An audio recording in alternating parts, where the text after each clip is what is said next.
ولنبلونكم بشيء من الخوف والجوع الله نبي محمد عربي صلى الله عليه وسلم ارشاد করেন الدنيا سجن المؤمن وجنة الكافر এই দুনিয়া হলো ঈমানদারের জন্য জেলখানা কাফেরের জন্য জান্নাতের মতো দুনিয়া আল্লাহর নবী এই হাদিসের সাথ করার উদ্দেশ্য হলো এই দুনিয়ার জমিনে আমরা যারা ঈমানদার আছি আমাদের উপরে নানান ধরনের পরীক্ষা আসবে মুসিবত আসবে আল্লাহ তাআলা সূরাতুর রুমের শুরুতে ارشاد করেছেন আলিফ লাম মিম আহাসিবান নাসু আন ইউতরাকু আন ইয়াকুলু আমান্না ওয়া হুম লা ইফতানুন আল্লাহ তাআলা দুনিয়ার মানুষদেরকে সম্বোধন করে বলেন আহাসিবান নাস হে দুনিয়ার মানুষ তোমরা কি মনে করেছো শুধুমাত্র ঈমানের কারণে জান্নাত পেয়ে যাবে এটা মনে করেছো নাকি বান্দা আল্লাহ তাআলা বলেন ও বান্দা না না অস্বীকার হবে না শুধুমাত্র ঈমান আনার কারণে জান্নাত পাবে তা হবে না ওয়া হুম লা ইফতানুন ঈমান আনার পরে তোমাকে পরীক্ষা করা হবে না ঈমান আনার পরে তোমার ঈমানের পরীক্ষা না করে জান্নাত দেওয়া হবে এমন হবে না ঈমান আনার পর আমি আল্লাহ তাআলা তোমার ঈমানের পরীক্ষা নেব বান্দা আমি আল্লাহ যে পরীক্ষা নেব ওই পরীক্ষার মধ্যে যদি বান্দা তুমি কামিয়াব হতে পারো আমি আল্লাহর পরীক্ষার মধ্যে যদি সাকসেসফুল হতে পারো তাহলে তুমি বান্দার জন্য আমি আল্লাহ জান্নাতুল ফিরদাউসের নিয়ামত রেডি করে রেখেছি বলেন সুবহানাল্লাহ আল্লাহ তাআলা নিজে জানান দেন এর বান্দা দুনিয়ার জমিনে আমি আল্লাহ কিভাবে পরীক্ষা করব জানো স্কুলের ছাত্রছাত্রীদেরকে মাদ্রাসার ছাত্রছাত্রীদেরকে জানিয়ে দেওয়া হয় জানুয়ারি মাসের 15 তারিখে তোমাদের পরীক্ষা দেওয়া হবে তারপরে জানিয়ে দেওয়া হবে কোন সাবজেক্টের পরীক্ষা দেওয়া হয় আল্লাহ তাআলাও জানায় দিলেন ও আমার বান্দা আমি আল্লাহ দুনিয়ার জমিনে তোমাদেরকে 5 সাবজেক্টের উপর পরীক্ষা নেব বান্দা এক নাম্বার সাবজেক্ট হলো বিশাইইন মিনাল খাউফ এক নাম্বার পরীক্ষা নেওয়া হবে ঈমান আনার পর তোমাকে জুলুম করা হবে অত্যাচার করা হবে ঈমান আনার কারণে এর আল্লাহর বান্দা দুনিয়ার জমিনে কত প্রকার জুলুম করা হবে অত্যাচার করা হবে তার কোনো হিসাব নাই আমার আপনার কথা বাদ দেই রাহমাতুল লিল আলামিন পয়গম্বর মুহাম্মদুর রাসূলুল্লাহ সাল্লাল্লাহু আলাইহি ওয়াসাল্লামের ঘটনা আপনাদেরকে শোনাই আল্লাহ পয়গম্বর মুহাম্মদুর রাসূলুল্লাহ সাল্লাল্লাহু আলাইহি ওয়াসাল্লাম 40 বছর বয়সে নবুয়ত প্রাপ্ত হয়েছেন নবী হওয়ার আগে আল্লাহর পয়গম্বরকে মক্কার কাফেররাও উপাধি দিয়েছিল আল আমিন বলে আল্লাহর নবীকে মক্কার কাফেররাও উপাধি দিয়েছিল চরম সত্যবাদী বলে ওই নবীজির উপরে যখন ওহী নাযিল হলো আল্লাহ তাআলা ওহীর মাধ্যমে নিজের নবীকে যখন নবী বানায় দিলেন আল্লাহ নবী হওয়ার পর 3 বছর পর্যন্ত গোপনে নবীজি দ্বীনের দাওয়াত দিলেন 3 বছর পর্যন্ত দাওয়াত দেওয়ার পর গোপনে দাওয়াত দেওয়ার পর আল্লাহ তাআলা আয়াত নাযিল করে দিলেন ওয়া আনজির আশীরাতাকাল আকরাবিন ও পয়গম্বর আর গোপনে দ্বীনের দাওয়াত দিলে হবে না ইয়া রাসূলুল্লাহ আপনি মক্কার মানুষের মাঝে প্রকাশ্যে দ্বীনের দাওয়াত দেওয়া আরম্ভ করেন এই আয়াত নাযিল হওয়ার পরে আল্লাহ নবী মুহাম্মদ নবী সাল্লাল্লাহু আলাইহি ওয়াসাল্লাম কাবা শরীফের পাশে একটা বিশাল পাহাড় আছে যেই পাহাড়ের নাম হলো জবল আবি কুবাইস রাহমাতুল লিল আলামিন পয়গম্বর সেই জবল আবি কুবাইসের উপর আরোহণ করলেন আল্লাহ নবী জবল আবি কুবাইসের উপর ওঠার পরে মক্কার যত গোষ্ঠী ছিল সব গোষ্ঠীদেরকে নাম ধরে সম্বোধন করলেন আল্লাহ নবী দাওয়াত দেওয়ার পর ডাকার পর ওই পাহাড়ের নিচে মক্কার হাজার হাজার মানুষ সমবেত হয়ে গেল আল্লাহর পয়গম্বর যখন সমস্ত মানুষদেরকে সমবেত করলেন নবীজি প্রথমে জিজ্ঞেস করলেন, ও মক্কার মানুষ, আমি যদি তোমাদেরকে সংবাদ প্রদান করি এই পাহাড়ের অন্যদিকে বড় বড় দুশমনেরা তোমাদের উপর হামলা করার জন্য অস্ত্র নিয়ে প্রস্তুত হয়ে আছে, ও মক্কার মানুষ, আমি যদি তোমাদেরকে এই সংবাদ প্রদান করি তোমরা মক্কার মানুষ কি আমি মুহাম্মদের কথা বিশ্বাস করবে নাকি? আল্লাহ নবী প্রশ্ন করার পরে মক্কার কাফেররা এক বাক্যে জবাব দিয়ে বলল, ইয়া মুহাম্মদ, 40 বছর পর্যন্ত তুমি আমাদের মধ্যে আছো, 40 বছর জীবনে তুমি কোনোদিন মিথ্যা কথা বলো নাই, 40 বছর জীবনে তুমি কোনোদিন বেহুদা অনর্থক কথাবার্তা তোমার মুখ দিয়ে শুনি নাই। ও মুহাম্মদ, তুমি যদি আমাদেরকে তার চাইতেও বড় কোন সংবাদ দাও, আমরা মক্কার মানুষ কোন ধরনের দ্বিধা সন্দেহ ছাড়া, কোন ধরনের সন্দেহ সংশয় ছাড়া তুমি মুহাম্মদের কথা আমরা বিশ্বাস করে নেব। আল্লাহ নবী যখন এই কথা শুনলেন তারপরে ডাক দিয়ে বললেন, ও মক্কার মানুষ, আমি মুহাম্মদুর রাসূলুল্লাহ তোমাদেরকে তার চাইতেও বড় সংবাদ দেওয়ার জন্য উপস্থিত হয়ে আছি। ও মক্কার মানুষ, তোমরা যে আল্লাহকে বাদ দিয়া 360 মূর্তির পূজা আরম্ভ করেছ, আল্লাহকে বাদ দিয়ে গায়রুল্লাহর ইবাদত করা আরম্ভ করেছ, এই মক্কার মানুষ, যদি তোমরা 360 খোদার 360টা মূর্তির পূজা যদি বন্ধ না করো, আল্লাহ তাআলা তোমাদেরকে আরো বড় কঠিন আযাব দিয়ে আল্লাহ তোমাদেরকে ধ্বংস করে দিবেন। নবীজি ডাক দিয়ে বললেন, ইয়া আইয়ুহান নাস কুলু লা ইলাহা ইল্লাল্লাহ তুফলিহুন। নবীজি ডাক দিয়ে বললেন, ও মক্কার মানুষ, গায়রুল্লাহর পূজা করা বাদ দাও, 360টা মূর্তির ইবাদত করা বাদ দাও, এক আল্লাহর ইবাদত আরম্ভ করো, তাহলে দুনিয়া আখিরাতে তোমাদেরকে সফল কাম বানায় দিবেন কে? আল্লাহ নবী যখন দ্বীনের দাওয়াত দিলেন, তাওহীদের দাওয়াত দিলেন, নবীজি যখন মক্কার মুশরিকদের সামনে কর্তব্যের দাওয়াত দিলেন, মক্কার সব মানুষেরা নীরব হয়ে গেল, কারো জবান দিয়ে একটা শব্দ বের হয় না, পিন প্রকল নীরবতা, কারো মুখ দিয়ে যখন একটাও শব্দ বের হয় না, ওই সময় নবীজির আপন চাচা, নবীজির আব্বাজান আব্দুল্লাহ ভাই আবু লাহাব ওই মজমার মধ্যে, ওই জামায়াতের মধ্যে ছিলেন। আবু লাহাব দেখলেন মক্কার কোন মানুষের জবান দিয়ে একটা শব্দ বের হয় না। ওই সময় আবু লাহাব মাটি থেকে কয়েকটা পাথর হাতের মধ্যে উঠাইয়া দিল। ওই পাথরগুলো উঠানোর পর আবু লাহাব কত বড় নৃশংস জালেম, ওই পাথরগুলো আল্লাহর নবীর শরীর মুবারকের দিকে নিক্ষেপ করে দিল। নিক্ষেপ করার পরে ডাক দিয়ে বলল, ইয়া মুহাম্মদ, তাব্বান লাকা ইয়া মুহাম্মদ, আলিহাযা জামাতানা। আবু লাহাব ডাক দিয়ে বলল, তাব্বান লাকা, হে মুহাম্মদ, তুমি ধ্বংস হয়ে যাও, আলিহাযা জামাতানা। এই বেহুদা কথা বলার জন্য, আমাদের দেবদেবীর বিরুদ্ধে বক্তব্য দেওয়ার জন্য, আমাদের মূর্তির বিরুদ্ধে ভাষণ দেওয়ার জন্য তুমি আমাদেরকে একত্রিত করেছো নাকি? আবু লাহাব ডাক দিয়ে বলল, মুহাম্মদ, তুমি ধ্বংস হয়ে যাও। জবান খুলে বলেন নাউযুবিল্লাহ। ও কি আর মুসলমান, কক্সবাজারের মুসলমান ভাইরা, নবীজি সাল্লাল্লাহু আলাইহি ওয়াসাল্লাম ছিলেন সবরের মূর্ত প্রতীক। নবীজি সারা জীবন নিজের জন্য কারো কাছ থেকে বিন্দু পরিমাণ প্রতিশোধ যিনি গ্রহণ করেন নাই, তিনি হলেন মুহাম্মদুর রাসূলুল্লাহ সাল্লাল্লাহু আলাইহি ওয়াসাল্লাম। নিজের চাচা আবু লাহাব পাথরের টুকরা নিক্ষেপ করার কারণে আল্লাহর পয়গম্বর শারীরিকভাবে রক্তাক্ত হয়ে গেলেন, আহত হয়ে গেলেন। আর আবু লাহাবের বদদুয়ার কারণে নবীজি মানসিকভাবে কষ্ট পেলেন। কিন্তু আল্লাহর পয়গম্বর সবর করলেন, নীরবে বসে থাকলেন। আল্লাহর নবী সবর করলেন, কন্ট্রোল করলেন। কিন্তু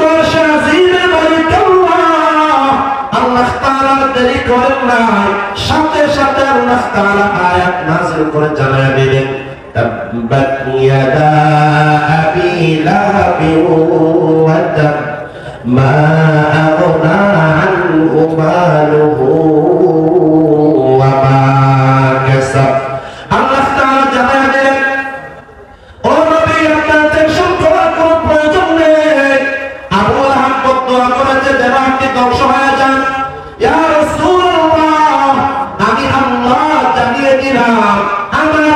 ধ্বংস হবে না, আমার নবীর বংশ ধ্বংস হবে না। তাব্বাত ইয়াদা আবি লাহাব, বরং আমি আল্লাহ জানায়া দিলাম এই আবু লাহাব দুনিয়াতেও ধ্বংস হবে, পরকালেও চিরস্থায়ী জাহান্নামী আমি আল্লাহ তারে বানায়া দেব। বলেন সুবহানাল্লাহ। আবু লাহাব ধ্বংস হয়ে যাবে, আমার নবী ধ্বংস হবে না, বরং আমি আমার নবীর অবস্থান কেমন করবো।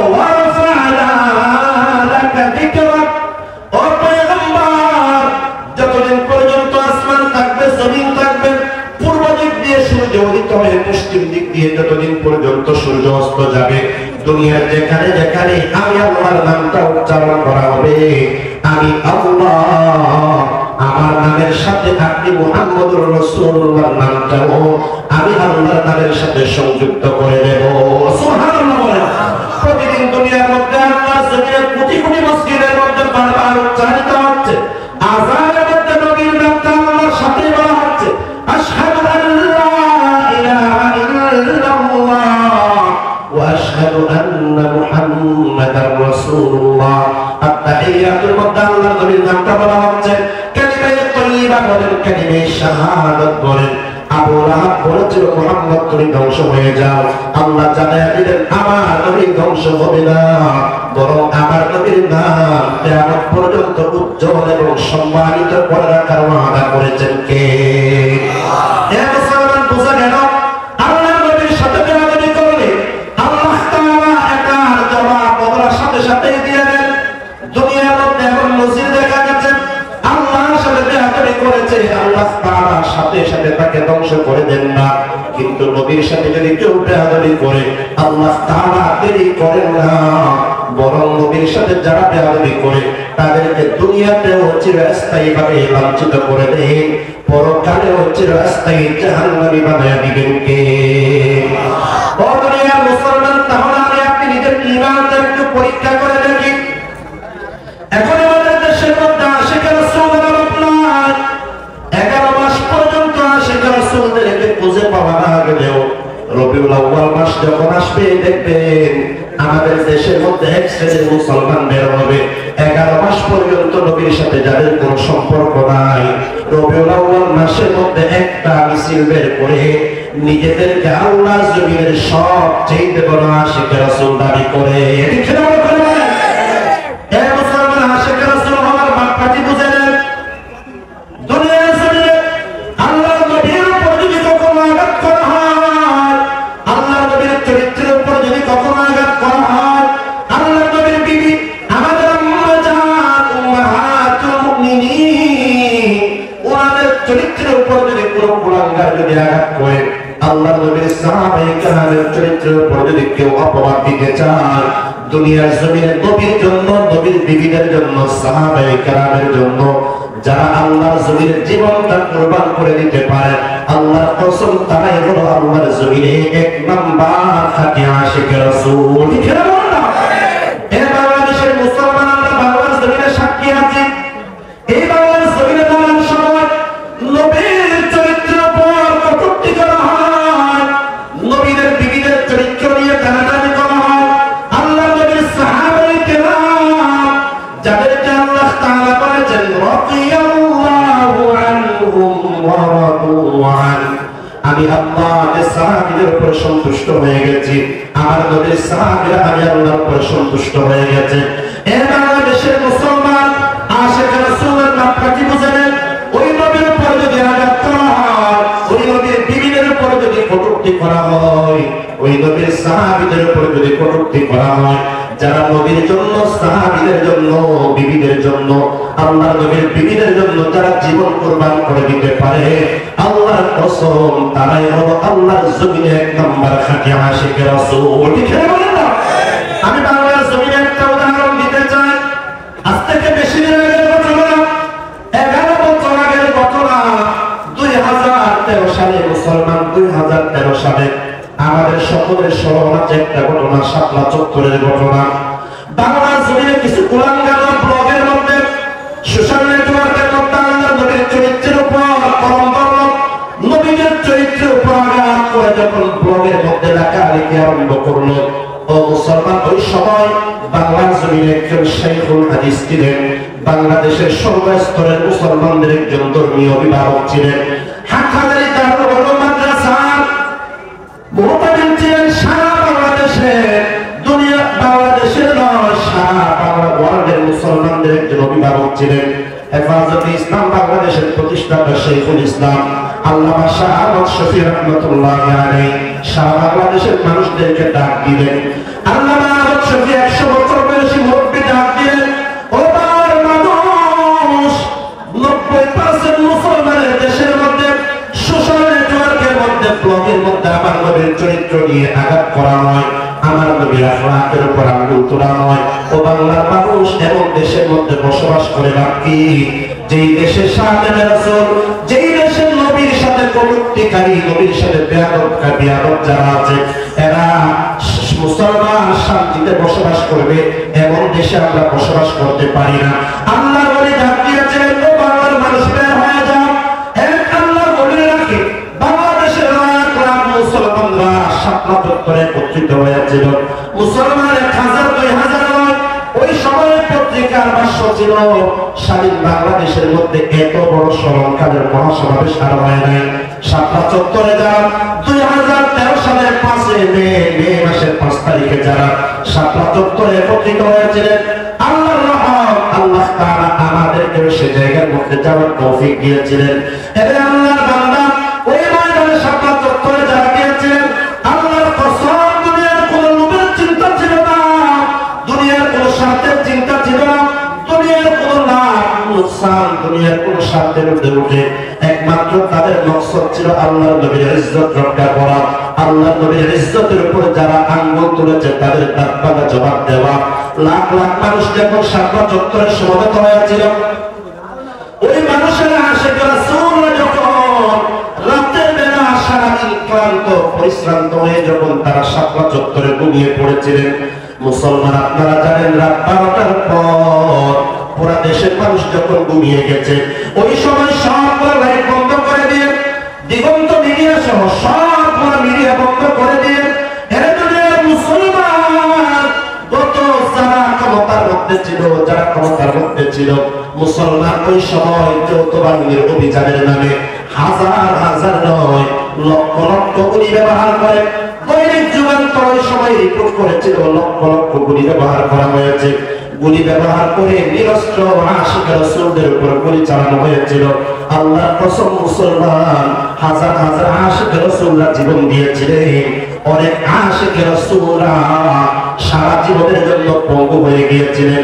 গতকাল আমি মাহফিলে গিয়েছিলাম, খাবার খুব লাভার পাড়া, ওই জায়গার মধ্যে একজন মানুষের বাড়ি আছে, একজন আমাদের ভাই নাম হলো মতিউর রহমান, উনিও শাপলা চত্বরে অবস্থান করেছিলেন। আল্লাহর বান্দা ওই দিন শাহাদাত বরণ করেছিলেন। ও মুসলমান, লাখ লাখ হাজার হাজার অসংখ্য আশিক রাসূলদের রক্ত যখন বাংলার জমিনে পড়েছিল, আমরা যারা মনে করি এই জালেম সরকারের বিদায় হয়েছে শুধু জুলাই আগস্টের আন্দোলনের কারণে, এটা চিন্তা করলে ভুল হবে। গত 16 বছর ধরে যারা বাংলার জমিনে ওই জালেমের বিরুদ্ধে সংগ্রাম করতে গিয়ে জীবন দিয়েছে, রক্ত দিয়েছে, এই জুলাই আগস্টের আন্দোলনের যেমন অবদান আছে, এই জালেমদের বিদায়ে 16 বছরে যারা যারা শাহাদাত বরণ করেছে সকলের কিন্তু সমান অবদান আছে। এটা আমি পরিষ্কার করে কথা বারবার বলেছি। আমাদের এই 24 আগস্টের আন্দোলনে বড় অভ্যুত্থানে আমাদের ভাই আবু সাঈদ যেমন রক্ত দিয়েছে, আমাদের ভাই মুগ্ধ যেমন শাহাদাত বরণ করেছে, হাজার হাজার আমাদের ছাত্র ভাইরা যেমন শাহাদাত বরণ করেছে, এরা আল্লাহর বান্দা। 2013 সালে যে আল্লাহর বান্দারা নবীর প্রেমে ক্ষুব্ধ হয়ে শাপলা চত্বরে একত্রিত হয়েছিলেন, যাদের হাজার হাজার মুসলমানদের রক্ত পড়েছে, এই জালেমদের বিদায়ের মধ্যে ওই আশিক রাসূলদেরও কিন্তু অবদান আছে। কিন্তু আমরা বারবার দেখি মুসলমান দেশ স্বাধীন করার সময় যাদের অবদান থাকে, পরবর্তীতে গিয়ে ইতিহাস বিকৃত করা হয়, ইতিহাস বিকৃত হয়ে যায়। 71-এর মুক্তিযুদ্ধের পরে এমন একটা অবস্থা তৈরি করা হয়েছিল, দাড়িওয়ালা টুপিওয়ালা দেখলে, জুব্বা দেখলে তাদেরকে রাজাকার আল-বদর বানায় দেওয়া হতো, ঠিক কিনা বলেন না?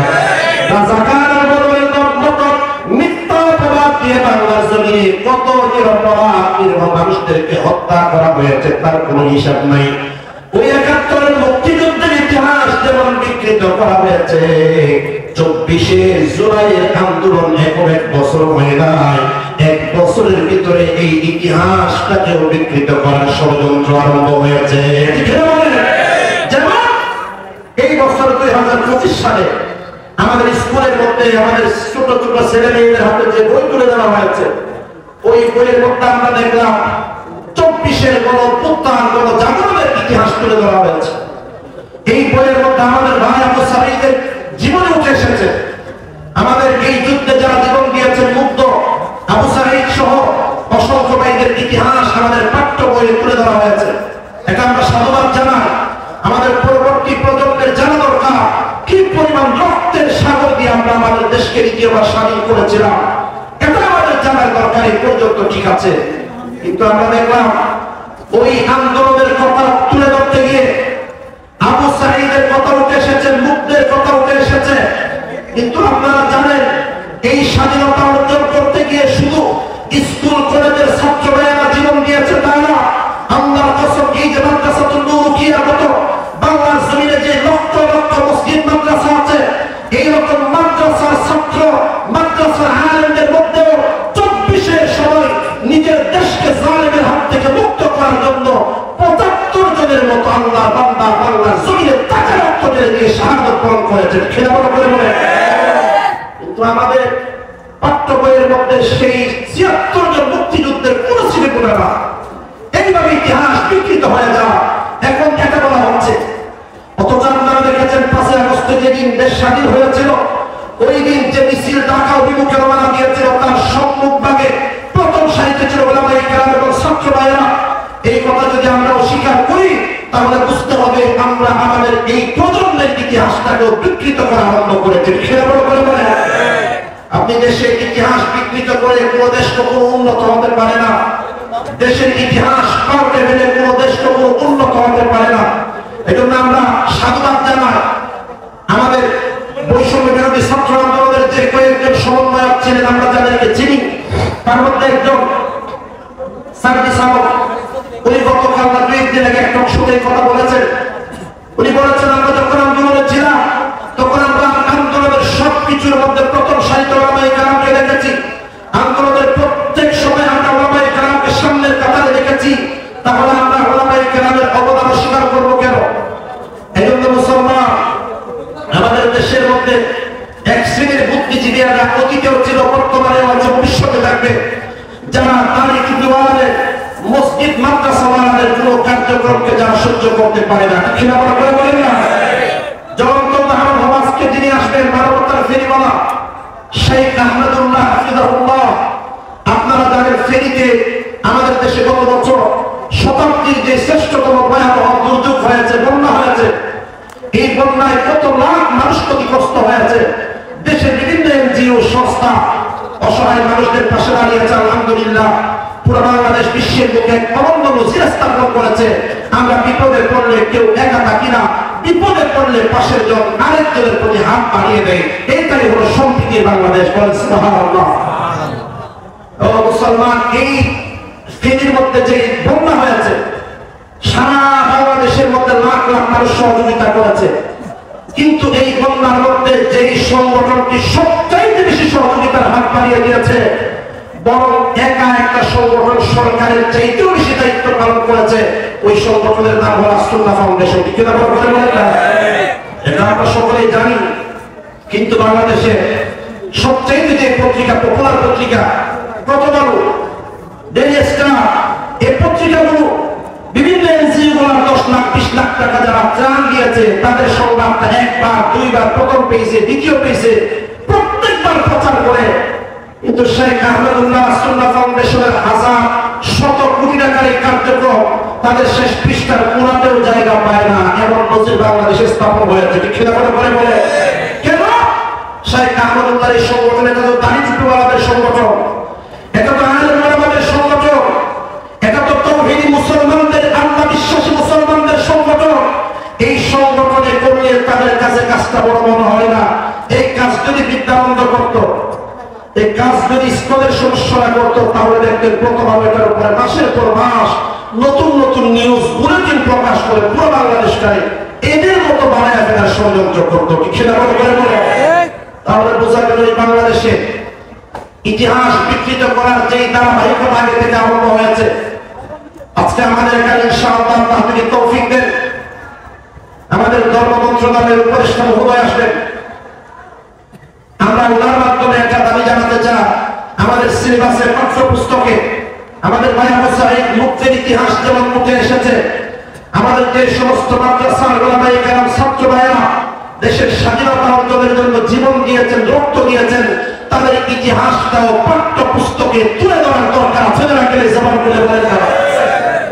এজন্য মুসলমান ভাইয়েরা,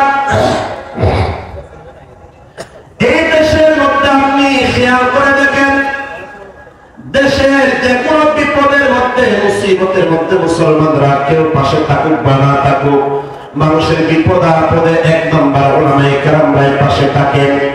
উলামায়ে কেরামরা পাশে থাকেন। আমি বলেছি আল্লাহ তাআলা জন্য বলেন ওয়ালানাবলুওয়ান্নাকুম বিশাইইন মিনাল খাউফি ওয়াল জু'i ওয়া নাকসিন মিনাল আমওয়াল والأنفس والثمرات। এই দুনিয়া ইমানদারের জন্য জেলখানা। এই দুনিয়ার মধ্যে আমি আপনি মন মতো কিছুই করতে পারি না, আমি আপনি যা চাই তা হয় না, দুনিয়ার জমিনে হবে তা যা আল্লাহ তাআলা চেয়েছে, ঠিক সেটা বলেন না? ওয়া মা তাশাউনা ইল্লা আন ইয়াশা আল্লাহু রাব্বুল আলামিন। এজন্য আল্লাহ তাআলা বললেন ওয়ালানাবলুওয়ান্নাকুম বিশাইইন মিনাল খাউফ। আল্লাহ তাআলা বললেন ও বান্দা, ঈমানের এক নাম্বার পরীক্ষা নেওয়া হবে, এক নাম্বার পরীক্ষার সাবজেক্ট হলো বিশাইইন মিনাল খাউফ। ঈমান আনার পরে আপনাকে ভয়ভীতি প্রদর্শন করা হবে, ঈমান আনার পর আপনাকে জুলুম করা হবে, অত্যাচার করা হবে। মুসলমান, আমাদের জন্য দাওয়াত করে যাওয়ার প্রয়োজন নাই। গত কয়েক বছর আগে যারা বাংলার জমিনে জিহাদের মুসলমান রোহিঙ্গা ভাই বোনেরা হিজরত করে এসেছেন, ও মুসলমান আপনারা জানি আর কেমন বাংলাদেশের চাইতে বিশাল একটা বড় দেশ, আর তাদের মুসলমানদের ওই দেশে কোনো অভাব ছিল না, তাদের খাবারের কোনো সমস্যা ছিল না, তাদের টাকার কোনো অসুবিধা ছিল না। আর তাদের মুসলমানেরা বাংলার জমিনে হিজরত করার একমাত্র উদ্দেশ্য হলো তাদের ঈমান আমলে হেফাজত করা, ঠিক কিনা বড় করে বলেন? কারণ তারা কাদের জমিনে, যখন তারা কাদের জমিনে ছিল তখন তাদের উপর ঈমান আনার কারণে জুলুম করা হয়েছে, অত্যাচার করা হয়েছে। আল্লাহ তাআলা এটাই বললেন ও বান্দা, যদি ঈমান আনো, ঈমান আনার পরে তোমাকে জুলুম করা হবে, অত্যাচার করা হবে। ও কি আর মুসলমান, সাহাবায়ে কেরামের জীবনী পড়ে দেখেন, হায়াতুস সাহাবা পড়ে দেখেন, সাহাবায়ে কেরাম রিদওয়ানুল্লাহি আলাইহিম আজমাইন ঈমান আনার কারণে কি পরিমাণ জুলুম আর অত্যাচারের সম্মুখীন হয়েছিলেন। হযরত বেলাল হাবশী রাদিয়াল্লাহু তাআলা উনি যখন আল্লাহর নবীর হাতে হাত রেখে বায়াত হয়ে কালিমা পড়ে মুসলমান হয়ে গেলেন। হযরত বেলাল হাবশী রাদিয়াল্লাহু তাআলা ওর মালিকের নাম ছিল উমাইয়া বিন খালাফ। উমাইয়া বিন খালাফ এই নিউজটা শোনার পর ডাক দিয়ে বললেন, ও বেলাল, মুহাম্মদের ধর্ম ছেড়ে দাও, না হলে তোমাকে হত্যা করা হবে। বেলাল হাবশী রাদিয়াল্লাহু আনহু ডাক দিয়ে বলেছেন, ও উমাইয়া বিন খালাফ, যেমন ভাবে জুলুম করতে মনে চায় আমার উপরে জুলুম করো, যেভাবে হত্যা করতে মনে চায় আমার হত্যা করতে পারবা। আমি একবার মুহাম্মাদের হাতে হাত রেখে কালিমা পড়ে মুসলমান হয়েছি, আমার শরীরে এক বিন্দু রক্ত থাকতে আমি আমার ঈমান কখনো ছাড়তে পারবো না। সুবহানাল্লাহ। তাওহীদ কি আমানত সিনো মে হামারা आसा नहीं मिटाना नामो निशान हमारा। बाप से दबने वाले ऐ आसमान नहीं, हम सुबार कर चुका है तू इंतहा हमारा ला इलाहा इल्लल्लाह जुरे ला इलाहा इल्लल्लाह এতগুলো মানুষের আওয়াজ এত ছোট হয় আপনাদের জিকিরের আওয়াজ রাস্তায় গেলে পুলিশকে আপনাদের গ্রেফতার করবে না আওয়াজ দিয়ে বলেন না রাত 9টার পরে জিকির করা আওয়াজ দিয়ে করা কবিরা গুনাহ তাই তোমরা মুসলমানদের আওয়াজ যদি এত ছোট হয় তো দুনিয়াতে আমরা পরাজিত হব না তো কে পরাজিত হবে ইমানদারের জিকিরের আওয়াজটা এত বড় হতে হবে ইমানদারের জিকিরের আওয়াজ শুনলে দুনিয়ার বেঈমান নাস্তিক মুরতাদদের অন্তরটা বয়ে তরতর করে কাঁপতে আরম্ভ করবে ঠিক না মনে করে এজন্য একটু মহব্বত নিয়ে আল্লাহ প্রেম ভালোবাসা নিয়ে মুসলমানকে জিকির করতে হবে না আর তাকবীরের স্লোগান দিতে হবে পৃথিবীর যে ভূখণ্ডে মুসলমানরা মাথা উঁচু করে দাঁড়িয়েছে পৃথিবীর যে ভূখণ্ডে মুসলমানরা কাফেরদের রক্ত চক্ষু উপেক্ষা করে ঈমানের শক্তি নিয়ে জিহাদের শক্তি নিয়ে পাহাড়কে প্রতিরোধ করে তুলেছে ওই জমিনে মুসলমানদেরকে পরাজিত করার মতো শক্তি আল্লাহর জমিনে নাই ঠিক না করে এই মুসলমান আফগানিস্তানের দিকে তাকায় দেখেন না 19 বছর ধরে আমেরিকা আফগানিস্তানের উপর জুলুম করেছিল 19 বছর ধরে বোমাবর্ষণ করে আফগানিস্তানে তছনছ করে ফেলেছে আফগানিস্তানের মুজাহিদেরা আমেরিকার সামনে বই করে নাই মাথা নত করে নাই তাদের কাছে যা ছিল তা নিয়ে লড়াই করেছে সংগ্রাম করেছে যার ফলে আমরা দেখলাম গত কয়েক বছর আগে বিশ্বের সুপার পাওয়ার পরাক্রমশালী আমেরিকা আফগানিস্তানের জমিন থেকে চুরের মতো শিয়ালের মতো পালিয়ে যেতে বাধ্য হয়েছে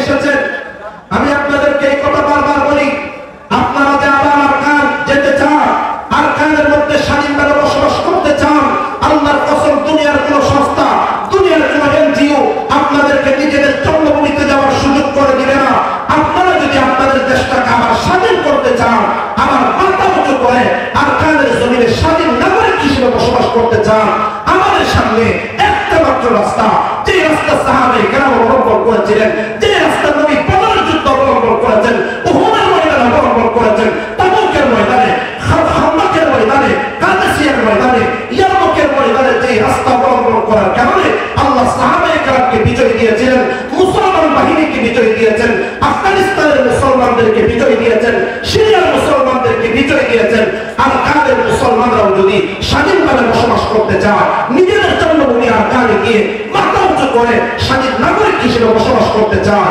আর কাদের মুসলমানদের জন্য একটাই মাত্র পথ সেই পথের নাম হলো জিহাদ ফি সাবিলিল্লাহ আমি যদি মনে করি দুনিয়ার অমুক এনজিও আমাকে নিজের দেশে যাওয়ার সুযোগ করে দিবে এটা সারা জীবন স্বপ্ন দুঃস্বপ্ন হবে বাস্তব হবে না আমি যদি মনে করি দুনিয়ার অমুক সংঘ তমুক সংঘ ওআইসি অমুক সি তমুক সি আমার যাওয়ার ব্যবস্থা করে দিবে কোশ্চিনকালেও হবে না ইমাম মালিক দারুল হিজরা ইমাম মালিক ইবনে আনাস রাহমাতুল্লাহি আলাইহি বলেছেন লা ইউসলিহা আখিরু হাযিহি উম্মাহ ইল্লা মা সালাহাত বিহি আউয়ালুহা এই উম্মতের শেষ অংশ কোনদিন সংশোধন হবে না কোনদিন তাদের হালের ইজ্জত ফিরে পাবে না যতদিন পর্যন্ত তারা সাহাবায়ে কেরামের রাস্তা অবলম্বন করবে না যতদিন পর্যন্ত তারা নবীদের রাস্তা অবলম্বন করবে না মুজাহিদিনদের রাস্তা অবলম্বন করবে না ততদিন পর্যন্ত মুসলমানদের হালের ইজ্জত আল্লাহ তাআলা ফেরত দিবেন না ঠিক আছে আমার বলে এজন্য একটু মহব্বত নিয়ে আপনার প্রেম ভালোবাসা নিয়ে সবাই একটু জিকির করি লা ইলাহা ইল্লাল্লাহ জুরে লা ইলাহা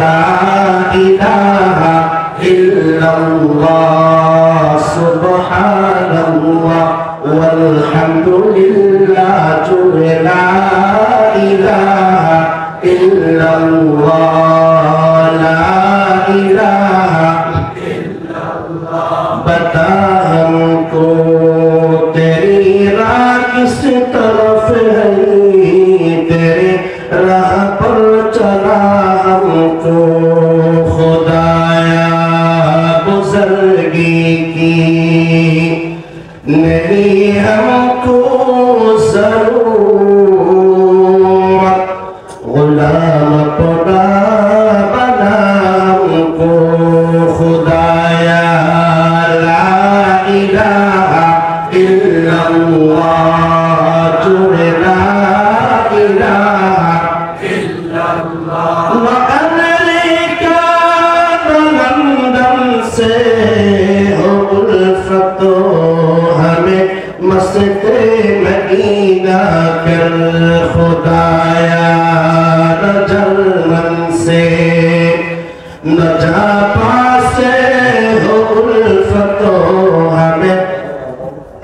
शान काबा कर खुदाया ला इलाहा इल्लल्लाह जुड़े ला इलाहा।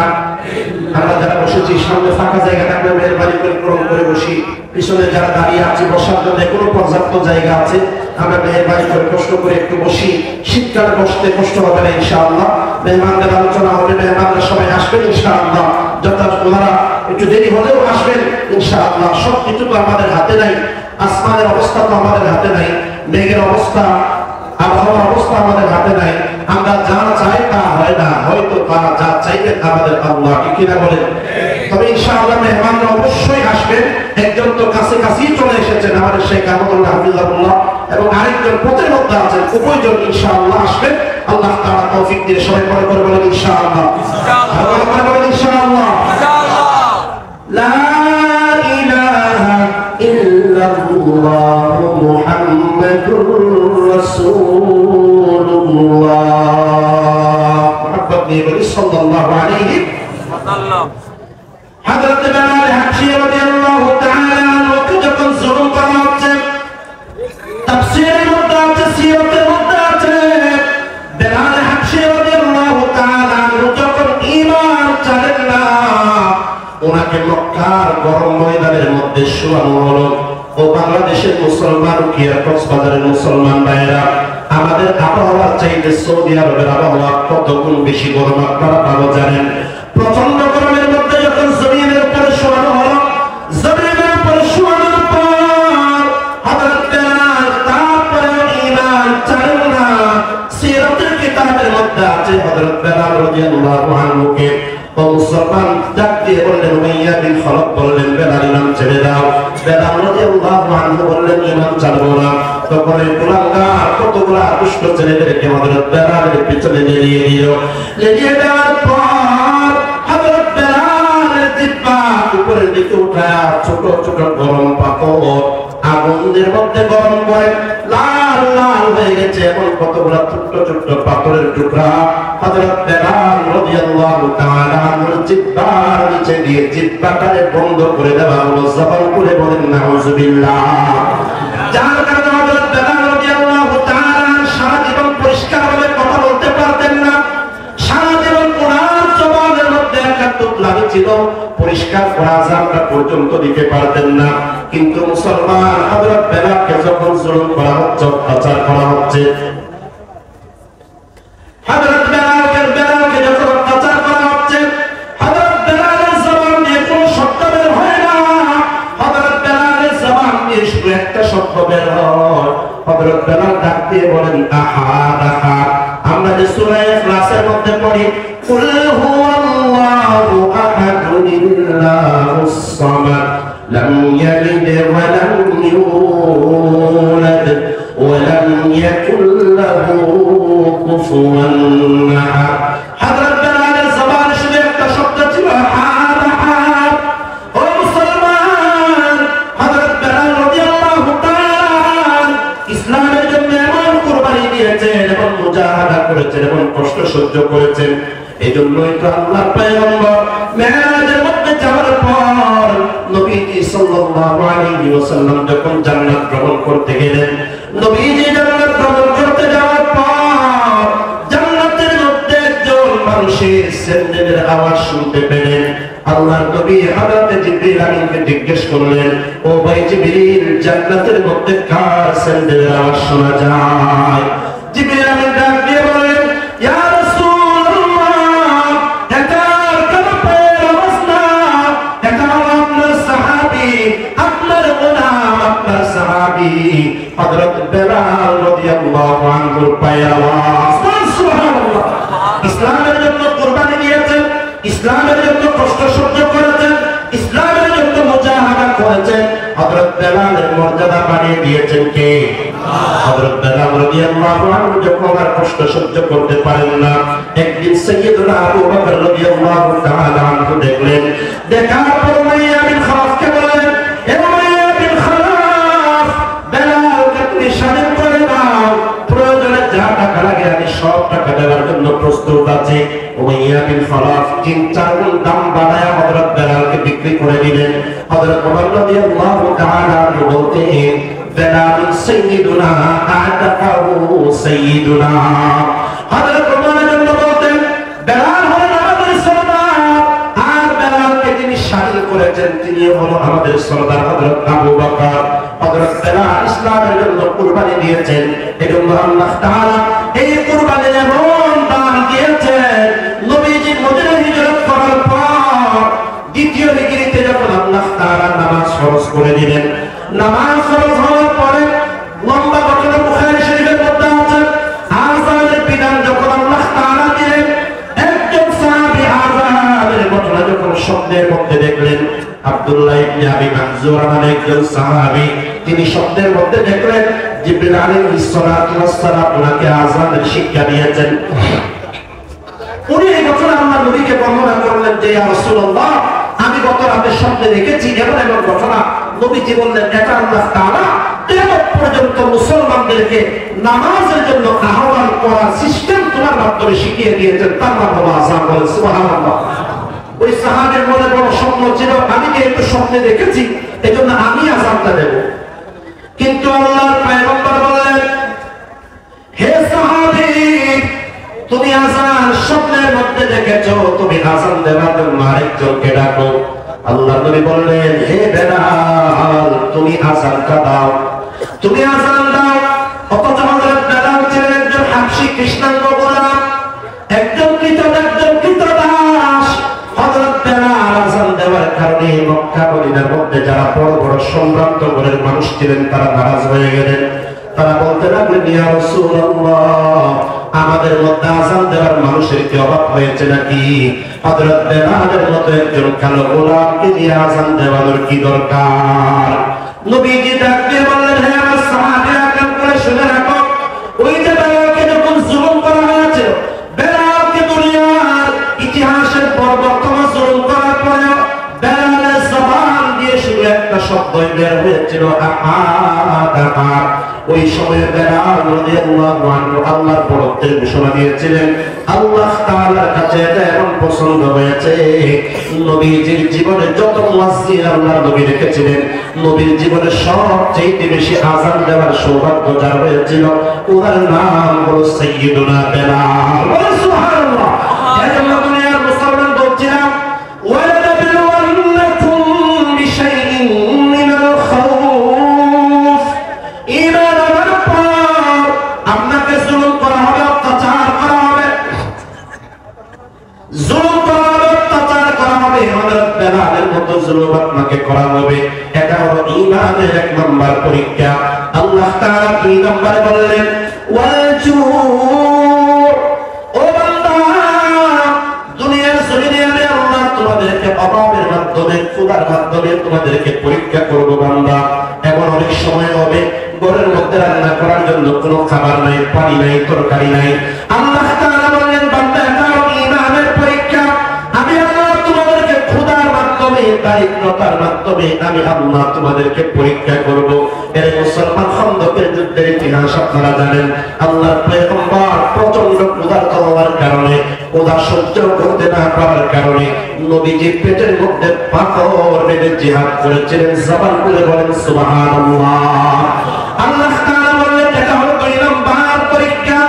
আর তিন নম্বর পরীক্ষা হলো বান্দা, ওয়ালা তাসিম মিনাল আমওয়ালি ওয়াল আনফুসি ওয়াস সামারাত।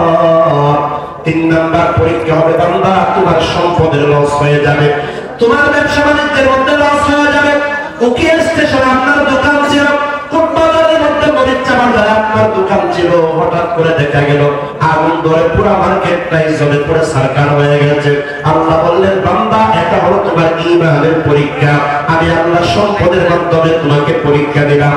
চতুর্থ নাম্বার হলো আনফুস। তোমার জীবনের লস হয়ে যাবে, অ্যাক্সিডেন্ট করে মারা যাবে, আহত হয়ে যাবে। আমি আল্লাহ চতুর্থ নাম্বার পরীক্ষা। পঞ্চম নাম্বার পরীক্ষা হলো সামারাত। বান্দারে ক্ষেত খামারের মাধ্যমে আমি আল্লাহ তোমাদেরকে পরীক্ষা নেব।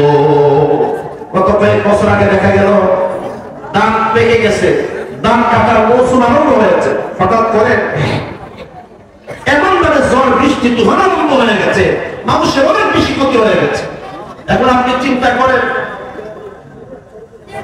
ধান কাটার মৌসুমে হঠাৎ করে বৃষ্টি ঝড় তুফানের কারণে যদি আপনার ক্ষেত খামার নষ্ট হয়ে যায়, আপনি যদি বলেন আল্লাহ বৃষ্টি দেওয়ার সময় আর পেলেন না, আমার ধান কাটার সময় বৃষ্টিটা দিলেন আল্লাহ, আল্লাহ বলবেন বান্দারে 30 বছর ধরে তো বৃষ্টি দিলাম, আজকে দিলাম, তোর আজকে খারাপ লাগলো?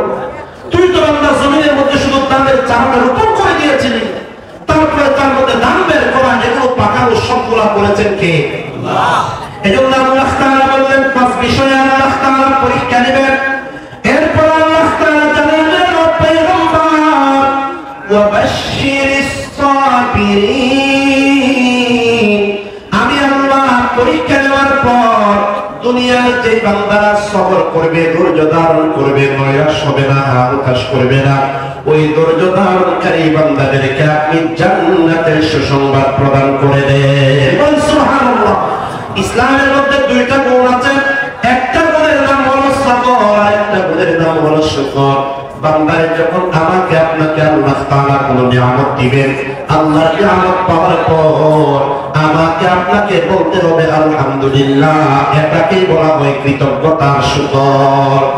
আর যখন বান্দা আমি আপনি কোনো বিপদের মধ্যে পড়ব, মুসিবতে পড়ার পর আমাকে আপনাকে সবর করতে হবে। এরে আল্লাহর বান্দা, যারা সবর করে তাদের ঠিকানা হলো জান্নাত, আর যারা শুকর আদায় করে তাদের ঠিকানাও হলো জান্নাত।